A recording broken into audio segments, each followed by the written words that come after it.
শিলচরে আনন্দ ও ভক্তির আবহে পালিত মহাবীর জয়ন্তী। ভজন কীর্তনে মুখরিত শহর পরিক্রমায় অংশ নিলেন সর্বস্তরের মানুষ। শিলচর শহরে ধর্মীয় আবেগ আর ভক্তির এক অনন্য মিলন মেলা।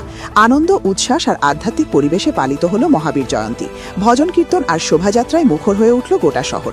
মহাবীর জয়ন্তী উপলক্ষে মঙ্গলবার দেখা গেল এক অনন্য দৃশ্য।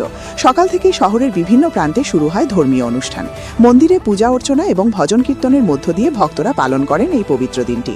এরপর শহরে রাখাল শোভাযাত্রা, ভজন কীর্তনের সুরে ধর্মীয় পতাকা আর ব্যানার হাতে নিয়ে ভক্তরা শহর পরিক্রমা করেন। এই শোভাযাত্রায় অংশ নেন পুরুষ, মহিলা থেকে শুরু করে ছোট বড় সকল বয়সের মানুষ। সকলেই একসাথে পদযাত্রায় অংশ নিয়ে ভক্তি ও ঐক্যের বার্তা তুলে ধরেন। পুরো শিলচর শহর যেন আজ এক আনন্দমুখর পরিবেশে ভরে ওঠে। ধর্মীয় আবেগ, সামাজিক সম্প্রীতি এবং ঐতিহ্যের এক সুন্দর নিদর্শন হয়ে উঠল এবারের মহাবীর জয়ন্তী উদযাপন। এইভাবেই ভক্তি আর ঐক্যের বার্তা ছড়িয়ে দিয়ে শান্তিপূর্ণভাবে সম্পন্ন হল শিলচরের মহাবীর জয়ন্তী উদযাপন।